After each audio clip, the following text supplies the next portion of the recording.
The Weekly Friedman, your source for the most essential information in the default industry. With your host, Adam Friedman.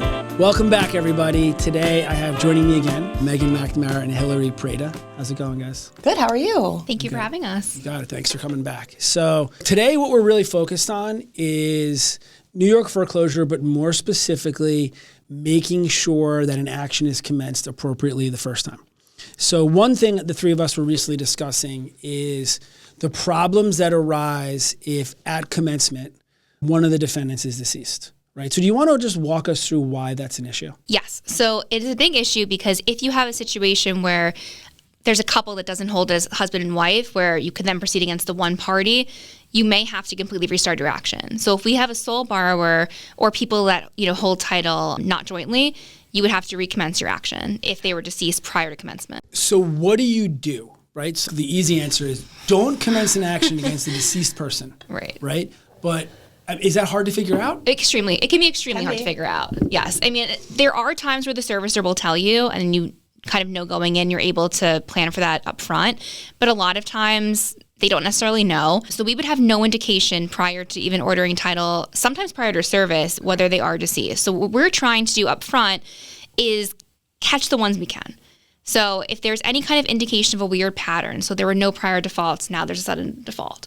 Anything kind of similar to that, like certain things kind of like trigger and you would take it the next step. So then what I would do, because I am curious, is I would try to do a little Google search and see if I find anything. And a lot of times you can catch obituaries that way.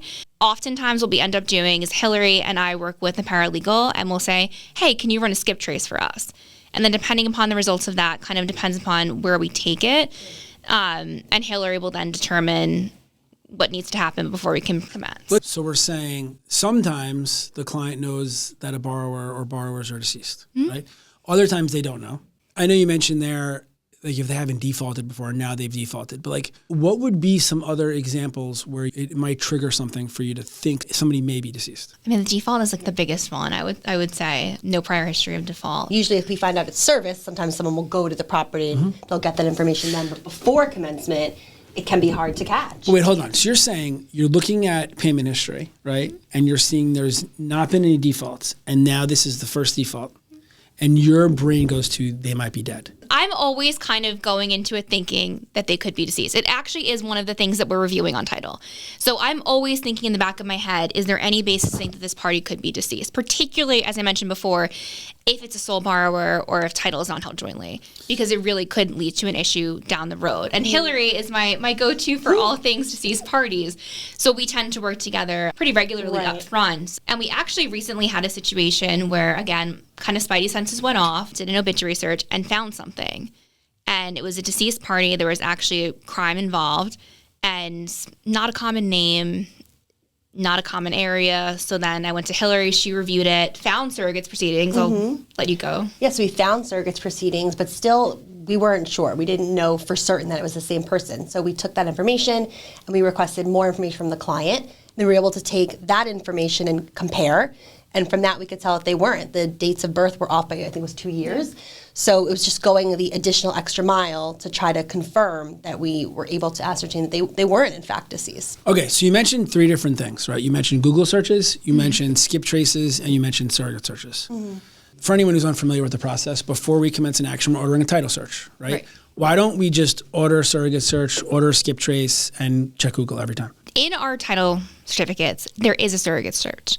So more often than not, it should be caught in there. It isn't always. Well, what's interesting, and maybe you've seen this too, is generally the surrogate search it's run in the county in which the premises is located. So sometimes you don't find it if, say, for example, they passed away in a different county in which the mortgage premises was. Proceedings are sometimes commenced out of state even. We've seen them in Florida, South Carolina.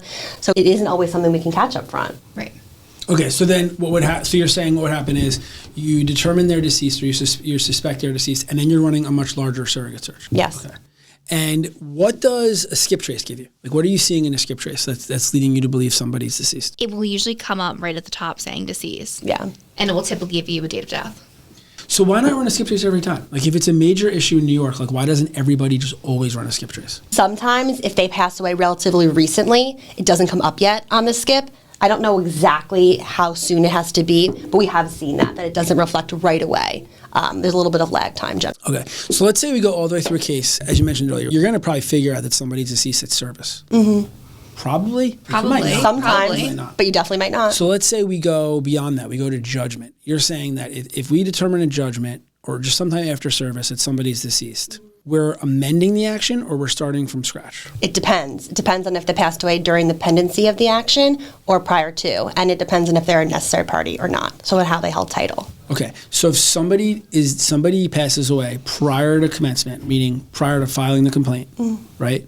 Whatever we've done in the case then is invalid. We're discontinuing and we're restarting an entirely new case. If they're a necessary party, then yes. If they're a necessary party. Yeah. So why would they not, just like for everyone's own education here, why would they not be a necessary party? Are you using that qualifier on like if the borrower or mortgagor died, or are you using it for like a second mortgage holder who's a human being who's dead? If it's a husband and wife, for example, one of them passes away and we can demonstrate with certainty that at the time that individual passed away, they were still married, then that person would not be a necessary party, as title would revert to the surviving spouse. Can you just explain a little bit more? You just said that the client may be forced to waive the deficiency, right? Or they're okay to proceed if they agree. Can you explain why they'd have to waive the deficiency? So the reason they would elect to waive the deficiency is because the estate was not named. Okay. So the issue is, had you known they were deceased from commencement, you would have named the estate.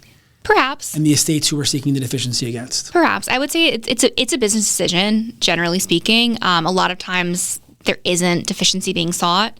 So I would have kind of evaluated in the circumstances of each case. Sometimes you would elect to take other necessary steps, whereas in most cases you would just say, I'm going to agree to waive the deficiency. Also depends upon the value of the property. There's a lot of other kind of decisions I would say that go into it. But generally speaking, if you hold title as husband and wife, in my experience, I've seen deficiency be waived. Always very informative. Really appreciate you guys jumping in here and giving us the behind the scenes look at everything. Of course. Thanks for tuning in to the Weekly Friedman, your source for the most essential information in the default industry. Looking forward to seeing you next time.